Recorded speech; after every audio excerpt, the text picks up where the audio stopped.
Cornell, Karen, Andrea, thank you very much. I would love to give each of you an opportunity to just tell the crowd about yourselves. It's an honor to really have you here. And over the past year, I've spoken with you about the need to have this dialogue. And I'm so grateful to each of you for giving us your time. And I know that your thoughts are going to be even more valuable to the audience. So if we can start, I guess, left to right. Andrea, could you tell us a bit about yourself and, if you'd like, a bit about Twilio?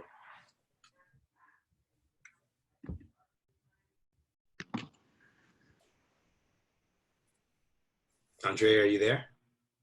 She is here. That something for some reason is she's not unmuting. So start with Cornell, and I'm gonna keep working on it. Yeah, hello everyone. My name is Cornell Verdeja Woodson, and I am the global head of diversity at Looker, which was just recently purchased by Google. So that's why Google there. So we're in the midst of a major transaction there and making all that come together in a clean and easy way, which is always fun.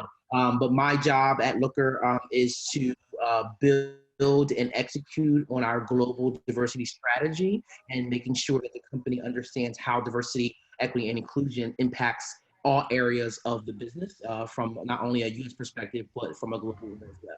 And I'm used to be based in Santa Cruz and based in San Leandro, California. Excellent, excellent. Karen, can you tell us a bit about yourself, please? Yeah, sure. My name's Karen Stephenson. I am what they would consider a professor at large because I've taught at a lot of universities, Harvard, Yale, Erasmus University in the UK, Singapore. My background is in the sciences. My PhD is from Harvard in anthropology, and so my contribution to the field has really been looking at diversity and inclusion using network science back when it was in its infancy decades ago, and now it's much more sophisticated. And what I do is I help governments and private organizations be able to see more clearly about diversity and inclusion and things that they can do to actually correct course and get there more rapidly. That's about it. You have some great insights for us, but let me allow Andrea. Could you please introduce yourself? Tell us a bit more about you and Twilio. Hello everyone. Thanks for having me today. My name's Andrea Long. I work at Twilio, where I manage our global diversity events. And with that, I'm going to all of the cities where we have offices and talking about topics of inclusion and talking about what does diversity and inclusion look like specific to this region and specific to this culture. So I'm really excited to dive a little bit deeper into this topic today. Excellent, excellent. My name is Waziri Garba. I am the founder of Harlem Labs. I'm an avid entrepreneur, father of three, and big fan of technology. But more importantly, I'm a lover of community and really getting to know great people and building value with those communities. And so over the course of many years, I've worked at different companies and met my challenges.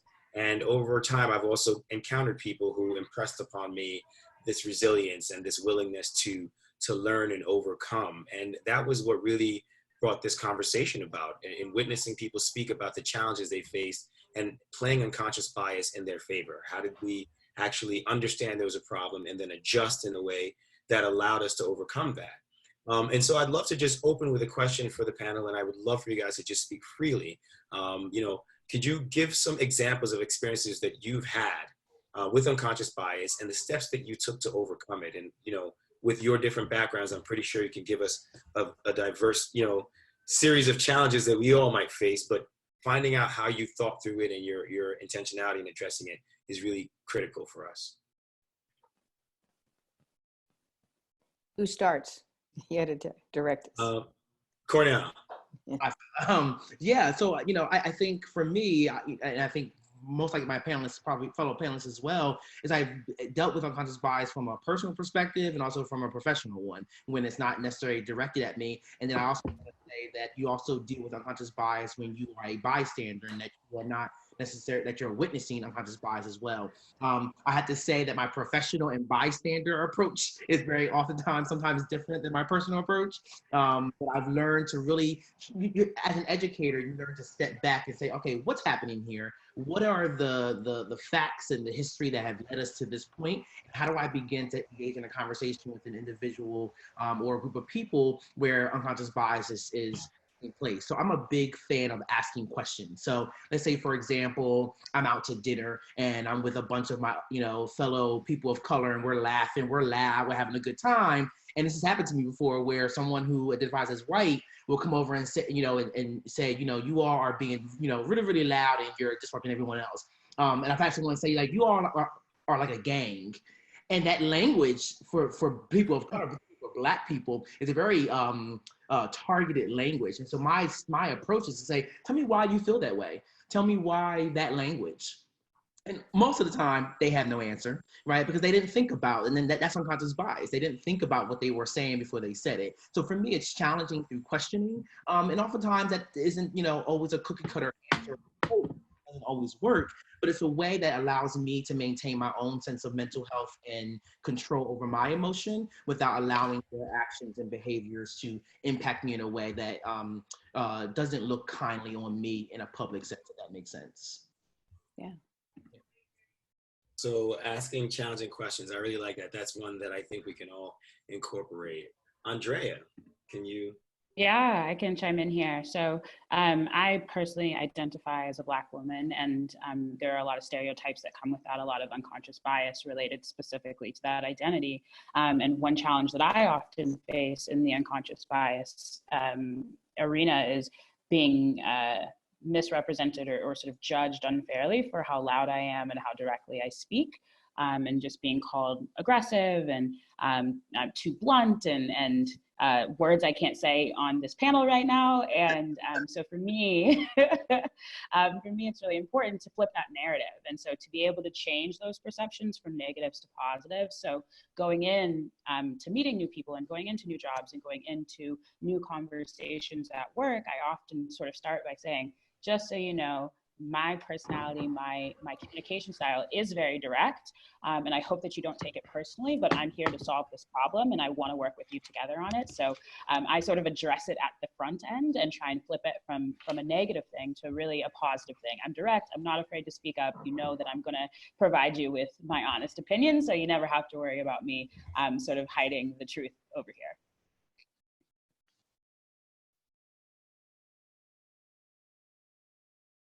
Is it my turn? Yes, I think it's you. Okay. Well, I think I got a few decades on some of you, but as an anthropologist, it's my job to see unconscious bias. So whenever I take those unconscious bias quizzes and tests, I always show up that I don't have any unconscious bias. And then they go, how do you do that? And I go, well, duh. It's my job to see it. So I can see it in the questions and I can see it in behaviors and stuff. That is what I'm trained to do and what I'm trained to see. I've been the subject of unconscious bias. The largest one is with male and female coming up as a scientist and fully equipped with mathematics and combining fields to create a new field with the math and the science and bringing that together with anthropology. That hadn't been done before. So anytime you're an innovator, you're all, no matter, who you are and what you look like, oftentimes you get unconscious bias. But and more recently, because I am, outlived my enemies, I'm seeing unconscious bias as being an older female.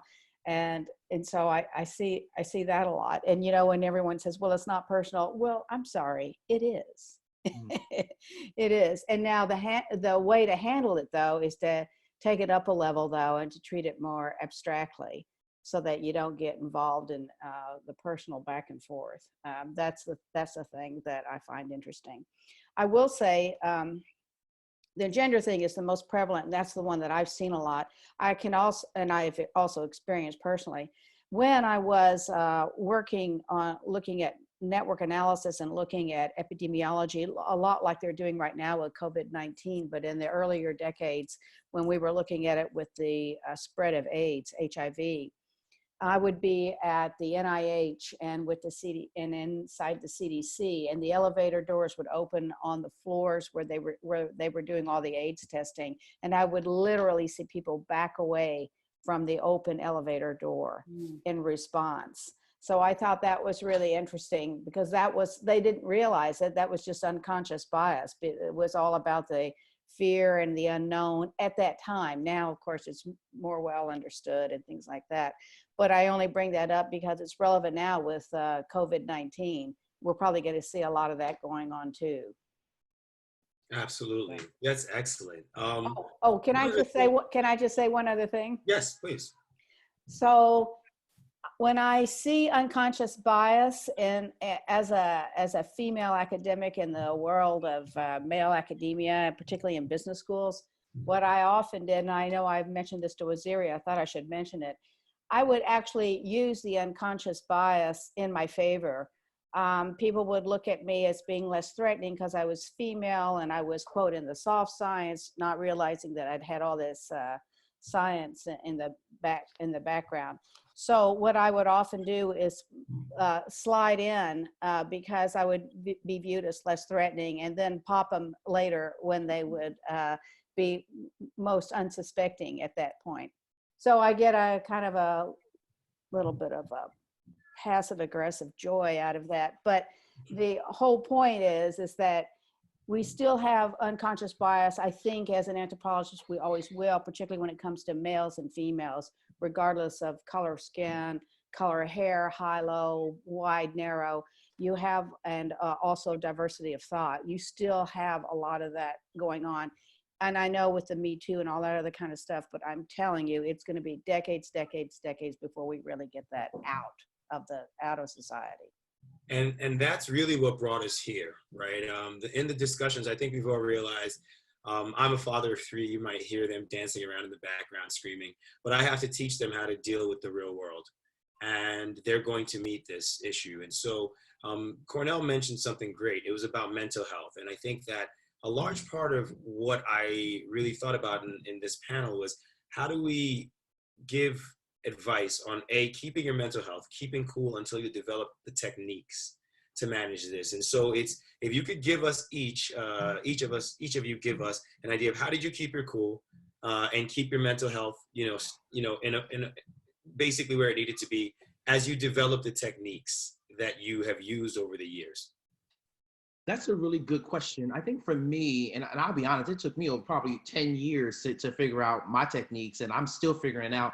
And so I'm not sure that you never, that you are to a point where you're where you perfected it, right? I think you're always getting better. For me, it's recognizing that other people's ignorance and ugliness is not about me, right? Like, right. It's really about them and their lack of knowledge or lack of information and understanding of the world around them. And when I try my hardest not to take it personal, it makes it easier to be present in the moment and to address it. And again, like I said earlier, not allow that ugliness and their behavior to impact me and how I show up in a space that may not be, that may conflict with the values that I want to give out. So it's really about being that self awareness and that self-love. I have found that the more that I have grown to love myself, my Blackness, my queerness, all those different things, the harder it has been for other people's bias and ignorance to impact me, because I'm not allowing them to tell my story. I'm telling my own story, and they don't get to do that. And I do want to note earlier too, because I think we've been talking about this from a perspective of, I'm a DEI professional and that I've experienced bias, but I want to say it first and foremost that over 10 years of doing this work, I still commit bias. Right? So I want to make that very clear. I think oftentimes we put DEI professionals on this pedestal that like, oh, you're the perfect ones and you know it all, and clearly you're free of all your bias. I don't think that that's ever possible. And I would love to hear your thoughts on this too. And Andrea, that like bias is a natural part of how we navigate the world. So for me, bias itself isn't necessarily the problem. It's our unwillingness to be moved from that initial assumption of what I thought to be true. And so me as a cisgender Black gay man, I too have bias and have to work every single day to overcome that. So I wanted to make that very clear that I'm not just a recipient of it. I sometimes have to check myself and be called in on my own behavior as well. Excellent. Yeah, I agree with that. I think it's important to note, like, bias is literally our brain sort of making these shortcuts, right? And so there's no way for us, Karen, correct me if I'm wrong, to really remove that feature of our brain, but it's really about how we react and how we move forward from that, and how we take corrections, and if someone calls us out on it, like how we change next time. So yeah, I love that you said that, Cornell. Yeah, I think, I mean, in fact, the work I do with looking at the networks inside organizations and communities, I depend on bias. Bias is always out there. And if were it not for bias, we could never do an analysis of organizational culture or anything like that. So it's bias that makes us who we are. The challenge is to rise above it and then to integrate it. I mean, thank goodness for bias, because it's an opportunity to integrate and take in all this diverse thought and have it come in, and then we can innovate and come up with new ideas. I mean, in a way, I mean, that's what innovation is. Innovation is a new idea pounding up against the wall of tradition or convention. And if that wall wasn't there, we would just go right through. So you need some resistance to be able to come back.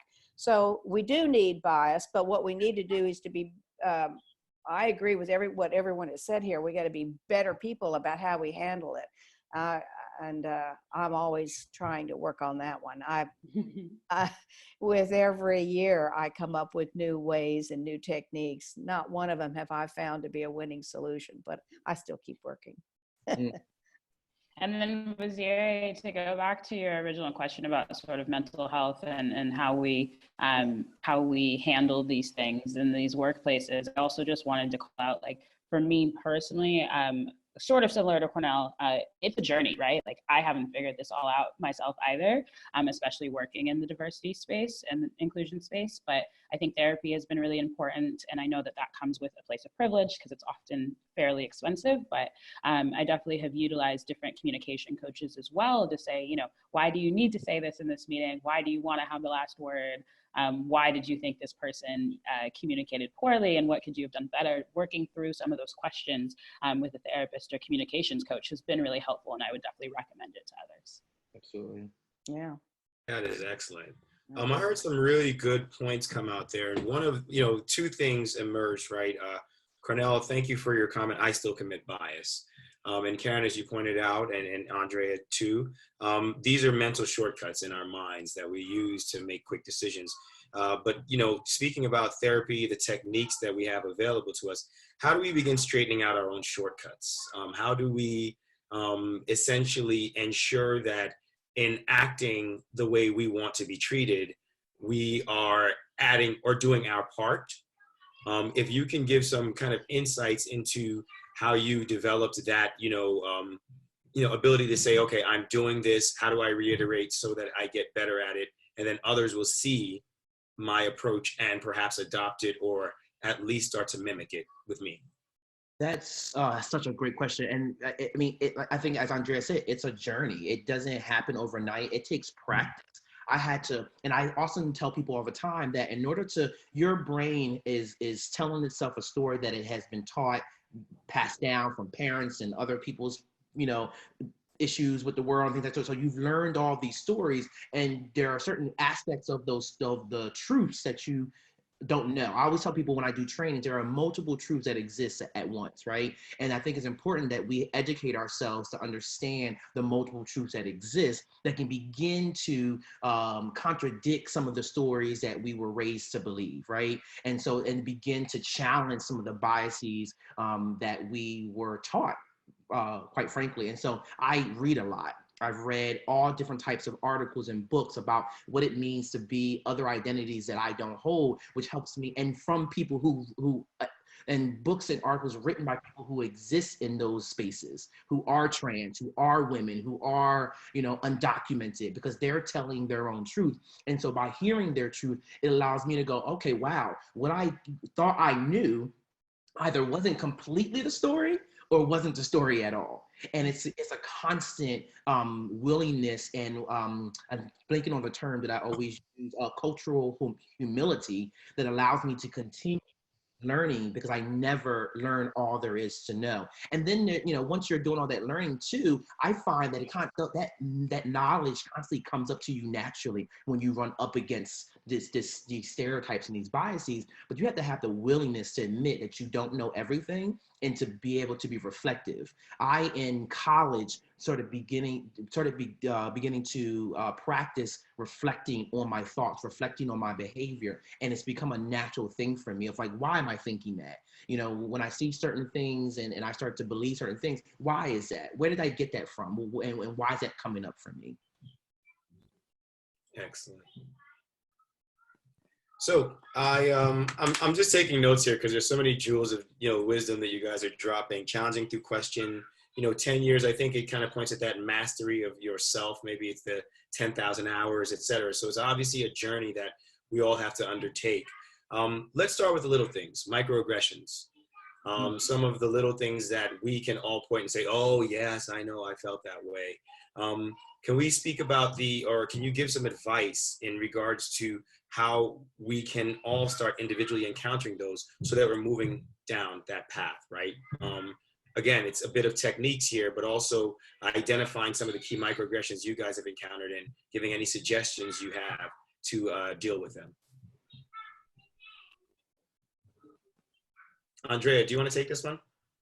Yeah, I can jump in first. I think it's important for us to be able to recognize what is a microaggression, because a lot of folks, especially underrepresented people, underrepresented minorities, women, often will blame something else and not realize that they just experienced a microaggression. When people don't ask me how to pronounce my name and just kind of wave over it and just call me whatever they want, start calling me Dre or anything like that. Like, I take that as a microaggression because I need you to understand that my name is just as important as yours. And even though, you know, Andrea can be pronounced in 17 different ways. And I definitely empathize with folks who have more names that are more challenging. I do recognize that mine is not the most challenging, but having people mess up names or call me the name of another Black woman at work is a microaggression, right? And so I think in terms of tools, being able to identify and be comfortable with like assuming that it's a microaggression and accepting that it's a microaggression, because oftentimes we want to say, oh, they were just tired, or oh, they didn't realize they were doing it, oh, they just didn't know. And we make a lot of excuses for people. And I think before we can sort of correct any actions, we have to be able to admit that they're happening. And then once we know that they're happening, then we can use the tools and use communication to work them out and to educate people, to coach people, to tell them why I don't like it when you do this, or why it can be offensive when you do this. But yeah, I definitely think sort of recognition is the first step. Absolutely. Cornell, you want to take a stab at this? Yeah, I mean, I think that Andrea has said everything that I would have said for sure. It's just, I mean, again, that awareness is so necessary and so important to understand what it is that I'm looking at and how do I define it. And I think there's so many different definitions of microaggression that people kind of run by, but like understanding what it truly is helps us to be able to identify, but then also helps us to be able to recognize ways in which we have helped perpetuate some of those microaggressions as well. And so I'm all about like really being self-aware and owning my own stuff while I'm also teaching other people to own theirs as well. But I've got to know, you know, so I read all the articles about training doesn't work, diversity training doesn't work. And I always say diversity training alone doesn't work, right? Like people have to develop the awareness that they need to be able to know what they're talking about, what they're looking at, and what is the problem. And then we can go on to some of the other things that help us to begin to mitigate the impact of those things. Absolutely. And Karen, any thoughts? I have so many thoughts on this subject.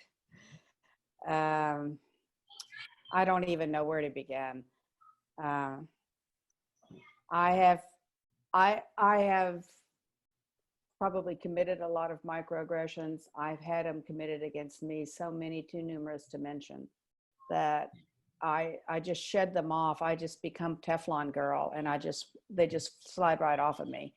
But But I was just thinking as you guys were talking about, and he calls himself Lovable Brown, and I go, okay, that's great. And then occasionally he'll talk about, he'll tease me and or his partner by saying, you white people, and why do you do this, or blah blah blah and all this. And so I'm just thinking of him because he is so beautiful, he's so lovely, and he's like, oh, he's like so accepting, he's completely accepting. So he's doing that as teasing, is provoking, and I love the fact that he's a provocateur like that. I oftentimes do the same thing when sometimes I'm misunderstood, when really all I'm trying to do is be the provocateur, and that's what he's doing. And I love the fact that he does it, and it just rolls right over on me. I go, oh, okay, let me try to, let's talk about this tribe or this tribe or this tribe. And of course, we're all very good friends, and we have a highly diverse tribe here where I am in Dallas. It's been fabulous. But I was just thinking about how it's one thing when you have your tribe of your friends and you take it all and you roll with it. It's another thing when you're in the workplace and then you've got inclusion, exclusion, you've got points of access or no access. And I've certainly had my share of those, as has he. And so it's really interesting to learn from those experiences. And then, like I said earlier, how to take it to a higher level when it may not be personal in that sense, because the bias may go so deep that people don't even know that they're committing it. And so how do you get them to come around and question it? For the most part, when I'm faced with this, I just deadpan it, and then I'll ask a question right back, which is I try to flatline it, do the managerial mask and flatline it, and come back, and so that people can't read my face, and I just look like I'm asking an innocent question. Of course, I know, just like you all. I mean, but you have to do it so you allow them a blank canvas to respond back to, and then when you do it that way, then you draw people out, and then you can have a conversation about it. Absolutely. I love it. I'm going to recap because I heard so many great things that I want to point out.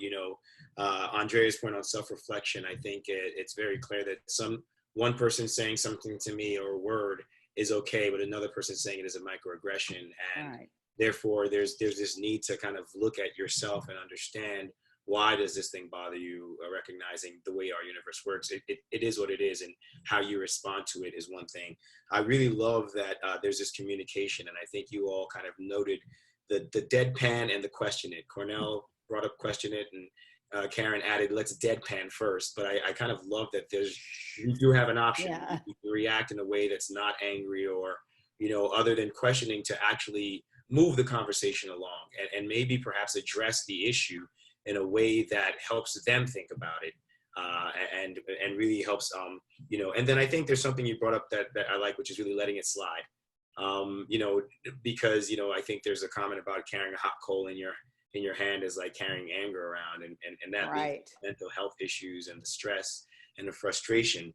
One of the things that I'm going to move, this is not one of the questions that we sent to you guys earlier, but this is about the ecosystem, right? So Cornell, you mentioned training alone is not going to do this. If you three could create the ecosystem, could you give us an idea of what it would look like? The ecosystem, that would, so you say we have metrics about bias in our company. And at Cornell, I think when I saw you speak first, you spoke about some of the different things you were doing, and all of them were intentional and all of them had some impact.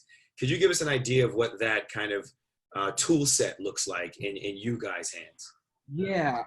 Well, I mean, again, it's a very complex, multi-pronged strategy, right? Like the opportunity to become more aware of the world around us is super critical, and how the world is different from how I see and know it to be is super critical. But then what happens after the training's over, right? It becomes this one stop. Okay, we did your unconscious bias training for the quarter, and we're done now, and you're good, and you got this certificate, and now we're all good, And as much as I love some of these brands, Starbucks and all these other companies that have shut down their companies for a day to do unconscious bias training. Yeah, that's a great place to begin. But what happens once the trainers leave? How are we making sure that our employees and our colleagues understand that diversity, equity, inclusion is a pertinent part of the business? And that means managers have to make sure that they're bringing up in staff meetings, that they're reminding their direct reports that, hey, you need to be thinking about how diversity, equity, inclusion is infused into your work every single day. VPs, CEOs, the whole C-suite has to make sure that every all hands, every all hands email has to infuse why diversity, equity, and inclusion is necessary. Because in my opinion, the more our leaders and the more our line managers are constantly bringing up, the more our employees recognize, understand that this is not going away. This is not a, every quarter thing or a once a quarter thing. This is an everyday, all day, 24/7 conversation. The other thing I want to make sure that we make very clear too is I think that we also, while I want to note that I speak in I statements. So when I choose my strategy for how I respond to unconscious bias, that's what works for me, right? But I also want to be very clear that in order to make this thing work, we have to also be able to accept where people are. And that means if I misgender someone and they respond to me in anger, that is where they are. And I don't get to take their feelings and go, well, you didn't give it to me in a Tiffany's box, so I'm not going to accept that. That I think it's necessary that it's not always up to everyone to be a teacher. I get paid to teach. So I'm gonna show up and teach. But not every person who experiences unconscious bias and microaggressions has to teach. And it's also very much okay for someone to say, I'm not going there with you. Go read a book, go Google it, Bing it or Yahoo it, right? and go learn for yourself, because I don't think that everyone has to give that emotional labor to someone, right? If that's not where they are emotionally in their life. I think that we have to begin to accept multiple ways and multiple tools in our tool belt that allows people to approach the conversation where they need to approach it. And for me not to take that person's anger personally, that's about 25, 30, 40, 50 years of being misgendered. And that's much larger than just this one incident. Sorry, I'll shut up now. No, Yeah, that's right. That's why I wanted you all here. It's about getting your honest feedback. I think you guys are on the forefront of really exploring that aspect of human nature within organizations, and how do we, as a community, leverage our biases, as you said, straightening out the shortcuts to unlock innovation, to unlock productivity, and unlock wealth, and all the other things that we strive for. So I'd love to, I'll just recap, awareness development. You mentioned training, and what happens when they leave. So I think that we're gathering, very much it's a marathon, not a sprint from a managerial perspective, and you want them to kind of plan further out. Andrea and Karen, what things would you add to the ecosystem that you found may be beneficial on your end, your best methods? Yeah, so I work at a global company, so we have offices in 14 countries, and there's a level of inclusion and diversity that exists differently when you're working not just with an American audience, or with American colleagues rather. And so I think that in addition to unconscious bias trainings and building accountability of how are we actually using these trainings, we also just need cultural awareness trainings.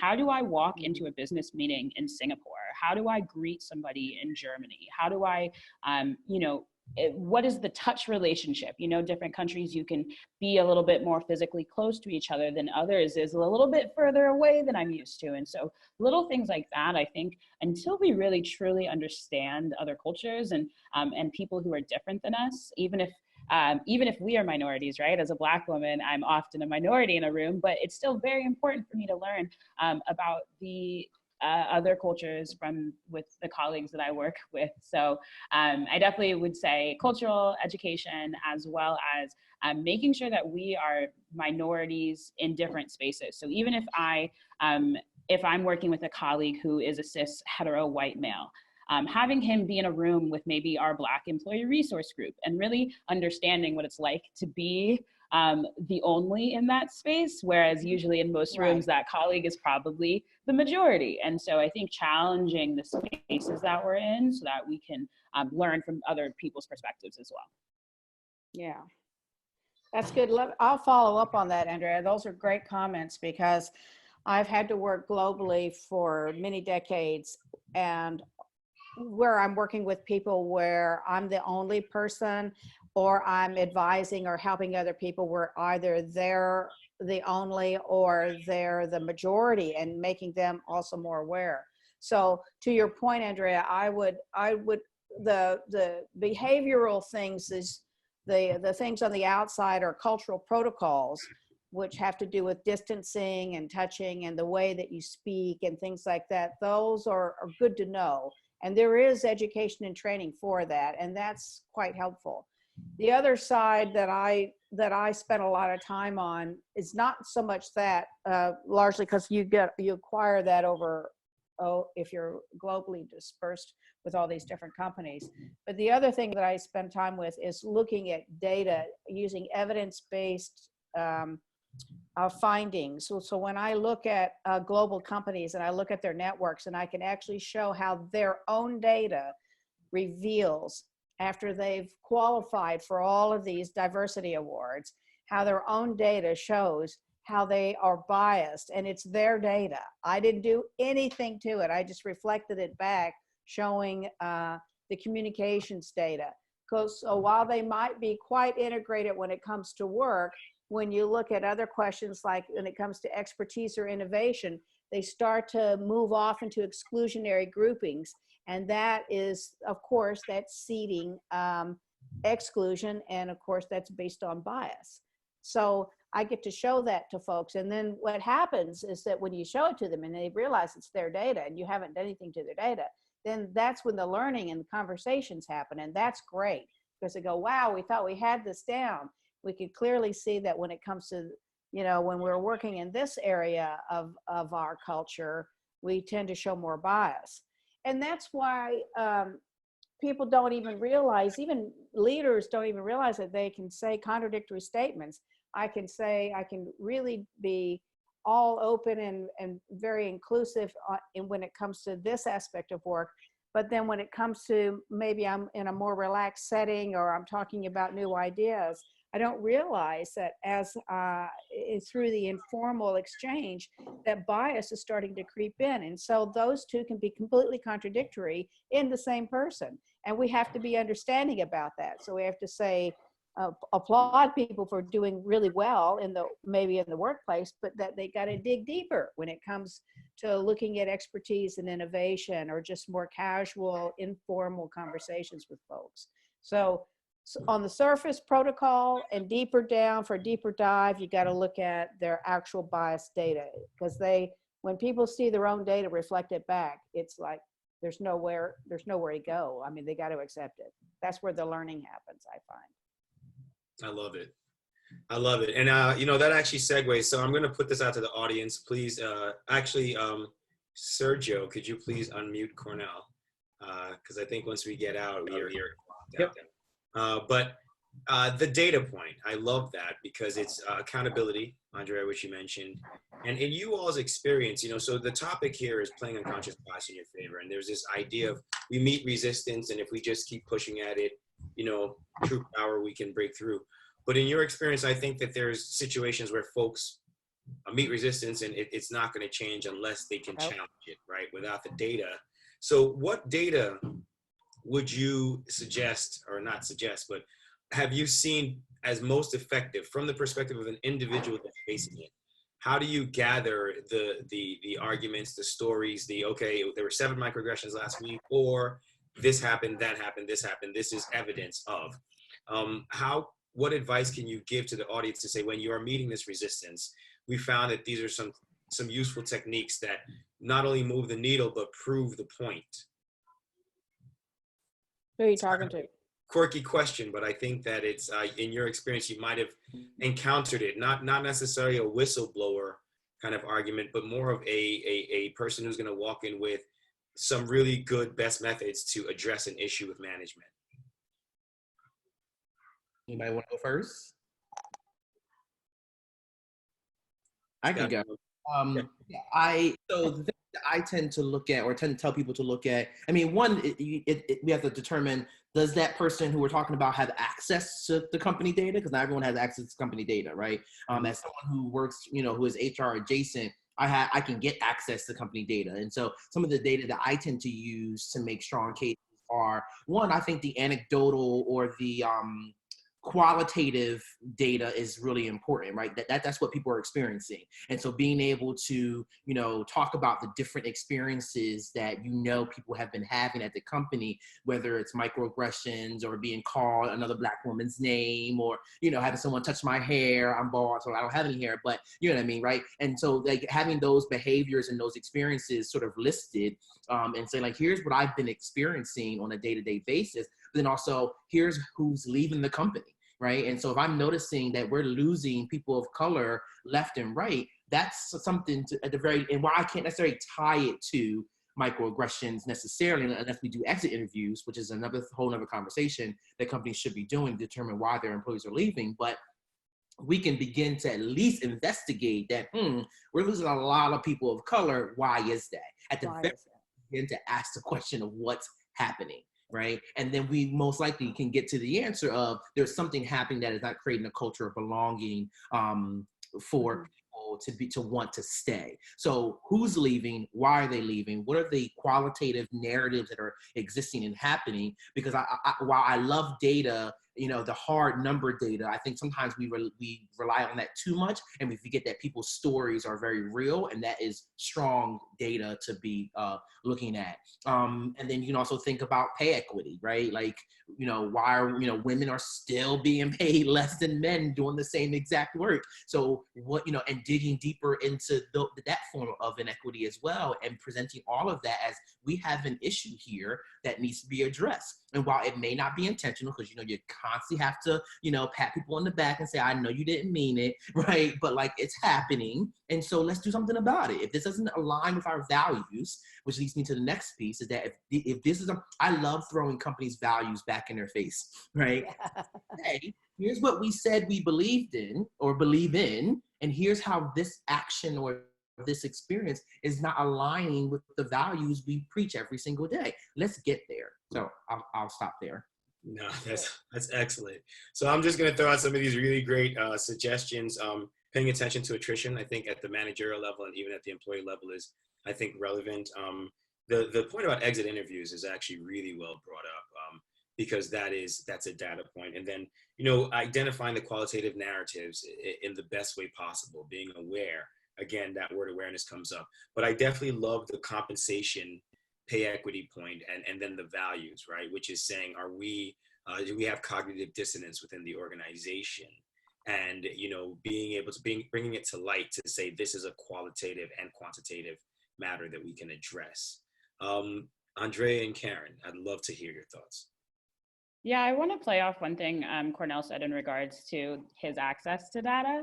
And so acknowledging that a lot of people here are maybe on HR teams or HR adjacent and don't have access to numbers like retention rates or exit interview information. And so like, what can you do if you want to do more and you want to get more data, but you don't have the access? And I would just recommend to folks to work really specifically and intentionally with HR partners. So whether it's your D&I lead or it's your HRBP, or maybe you even are working directly with like the head of talent acquisition, but make sure that you have strong partnerships, because those people do have access to data, and recognize that as someone who's not on the HR team, like you might not be given that same access. However, you can leverage those relationships to build out a plan and a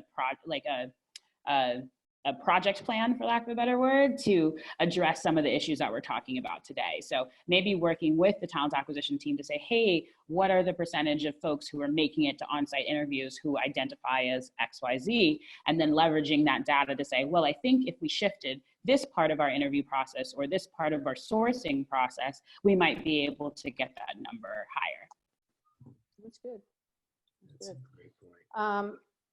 I like that. And I'm going to also come back and comment on the value of the cultural landscape and looking at the data from a cultural landscape. And I'll give you an example. We've just, I don't know if you guys watched the press release this morning with Tony Fauci talking from the NIH. He was talking about the COVID, COVID-19 and trying to, because normally on epidemiology, when you look at the spread of a disease or the spread, just think of bias as a disease, or it's a vector. Bias is a vector. It travels on a human vector just like a disease does. And normally it goes up into a sharp peak and then it comes down. And what he's talking about in his press releases, the head of NIH, is that he wants to flatten that curve to where it's not so sharp. That's the man that I worked with for years with the NIH in about 3 different studies, showing him his data. He looks at it from the disease standpoint. I'm looking at his internal data from communication standpoint, and I'm showing him the same thing, the same damn thing. He's looking at bias and it peaks up. And so I said, and then he asked me, so well, what do you think about this? And I said, well, I don't know. I can tell you what I might think, but I'm going to tell you what the data says because I'm focused on the data. But data to data, if I'm talking to somebody like a Tony Fauci or an HR human people analytics person, that's where it is helpful. So I think it's good to do both. So when I was getting my training, anthropology at the time was a lot of qualitative, largely qualitative. And when I came over from quantum physics and chemistry to combine these 2 fields together in a different way, they were confused because from an academic standpoint, they didn't quite understand how the 2 could blend, but of course they have, because there's a whole science about how you can be connected in networks, which we all know. This is before Facebook and all that kind of stuff. This is back when dinosaurs roamed the earth. Okay, I was doing this research.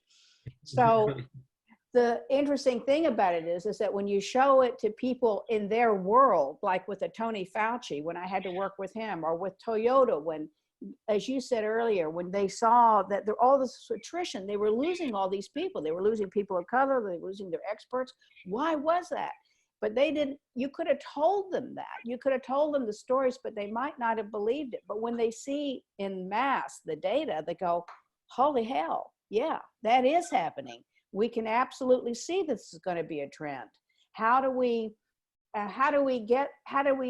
don't want to follow the trend, or as Fauci said, or he was borrowing from Wayne Gretzky. He said, you're not skiing to where the puck is, you're going to ski to where the puck is going to be. So what you want to do is you don't want to follow the trend. You want to get ahead of the trend so that you can really tamp it down if it's going to be harmful to the culture by, usurping some of your values because of unfettered bias. You want to tamp down that bias, or you want to treat it in such a way that it goes away. It may not go completely away, but it can be more integrated into blended and woven into the values of the culture. So that is, it's an artful, it requires qualitative and quantitative approaches, and it really is an art on how you blend those 2 together to tell a compelling story to an organization. I'm always on the outside because I'm the anthropologist that's brought in. So I'm always on the outside looking in. On the inside, it's a whole different world because you've got to change things from the inside. I get that. So I also find that it's also a good approach from a technique standpoint, coming back to Waziri's statement, is that you need an inside person and you need an outside person, because if you've got to shoot somebody, better to shoot the outside person because you want to leave all the the trouble. So I've got a lot of scars in my back because it's perfectly fine. I said, you can shoot me, just don't shoot anybody else. You can shoot me and let me tell you what the news is. So I find that that's people do want to know, but you have to present it to them wherever they are so that they're not feeling threatened by whatever the stories or the data is, and they feel engaged, and then that draws them into learning. And then once they learn more, then they are more open to changing their behavior. Absolutely. This has been so excellent, and I think you guys have said so many things that I wanted to hear you say, and really answer, just given such great perspective. To wrap up, I would love to just kind of go through Andrea, Karen, and then Cornell to close out. If you could just let us know any books, resources, or links that you've encountered And obviously, I'd love to have information shared later on that we can share with the audience. We'll also be giving out some articles from Harvard Business Publishing on some of what our discussions have been. But I would love to get your favorites, books, resources, links that have helped you on this path. So yeah, jumping in here. As I mentioned, I think learning about other cultures is such an important part of this puzzle. And so one resource that I recommend is a podcast called Code Switch, which is a podcast by NPR. Yay, Cornell listens. But it's really, really great because they touch on so many different topics of identity and so many different things that I just hadn't even thought about, like the explanatory comma. So when we're talking and we have to make that decision of, okay, do I have to add in a little bit of explanation about what I'm saying, or will everybody understand automatically? And there's just so many really great topics that spark conversation amongst other Code Switch listeners. So definitely recommend that. Excellent. So you guys all hear that, Code Switch. Check out the podcast. I heard it. I'm going to check it out. All right. Karen. Well, there is this sweet little book.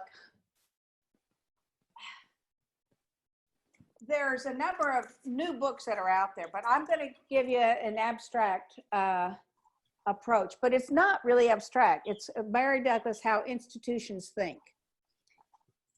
You can read Michel Foucault, The Archaeology of Knowledge, Discipline and Punish, and you can read philosophers, all that kind of stuff, which I've read him like 10 times straight through. But if I didn't have to do research or get a PhD, and I wanted to hand somebody, look at that. It's some lectures, but it is so telling about how institutions think. And what she's talking about is bias and inclusion and exclusion and cultural norms. And it's really great. And she's extremely provocative. I just love her. Can you repeat the name? Yeah, How Institutions Think. And what's the author's name? Mary Douglas. She's passed on now. Just so you know, I saw her give a talk to the big meeting of anthropologists, the national meeting, and she basically, in a very abstract way, insulted everybody there. And I was sitting on the front row and I started laughing. And she wasn't really insulting, she was being provocative, but I don't think anybody got it. Or I just don't, and I was just tickled pink because it was coming right out of this, because she was talking about how as a discipline, as an anthropologist, they're subject to the same, of course, they're subject to the same things, but they couldn't, I don't think they had a sense of humor. I don't think that they got her. But you can read this. It is funny. She's funny when she goes and talks about some things anyway. And she's provocative. So I always recommend this one. Thank you so much. And Cornell, we are coming up on the hour, but I'd love to have you close us out and then maybe give some final comments, if anything. Yeah, there's so many books. My husband is always telling me to stop buying books because I just buy them and then I read them and some I don't get to. But the one that really came to mind, anything by Audre Lorde, anything by Bell Hooks. One of the first books that really hit me hard was Pedagogy of the Oppressed by Paulo Freire, which was translated from Portuguese into so many different languages, but talks about sort of, the concept of how oppressed people tend to navigate the world as well, and how at some point we gain our own privilege, we tend to mimic the oppressor. And that really hit me hard and sort of influences how I do my work. Obviously, Code Switch, as my girl Andrea said, that is a podcast you must download.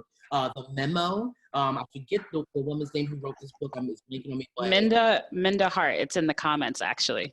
Yeah, it's a great book that really, again, stepping outside of your own lived experiences and reading of what it's like to be someone else. You can't step into their shoes, but you can hear from them. Brene Brown, Daring Greatly, and the Power of Vulnerability really hit me hard in how I do my work and how I show up as a man with male privilege in spaces and things of that sort. And then Any Lecture by Joy DeGruy. She's just amazing, talks about PTSD amongst African Americans and things of that sort. So those are just some of the things that I've read that has influenced how I navigate the world, both as someone of privilege and someone who has marginalized identities and as an educator. I'm going to have to follow up with you for those names, Cornell, because I was writing and trying to spell, but those are all excellent resources. I put them in the chat, so. Absolutely, please do. Guys, thank you so much. We have 2 minutes more on this panel, but if you guys have any closing thoughts, and to all of you who are listening and just kind of hopefully enjoying this as much as I am, we don't have any more time for questions, but please feel free to close us out, Cornell, Karen, or Andrea. I just think it's been a pleasure actually to be here with all of you and to hear your comments. And so thank you for including me. Thank you. I'll mimic that. Thank you so much for having me. Please feel free to share my my Twitter and my email. Folks want to, sort of connect again and continue talking. I love talking about this topic, and particularly talking with people who are also just as educated as I am on these things. This is work that we all have to do together. There is no one way to navigate, I think, these issues, and that we're all out there doing what we can to make it work. But at most part, taking care of ourselves first, putting our mask on first before we put on other people's masks is very, very necessary. Absolutely. Thank you all so much. We all appreciate you. Go ahead, Andrea. Oh, I was just going to say thank you again. I hope to be able to reach out to some of the folks who are on the call. So connect with me on LinkedIn and send out my info as well. So thank you so much. Absolutely. Thanks.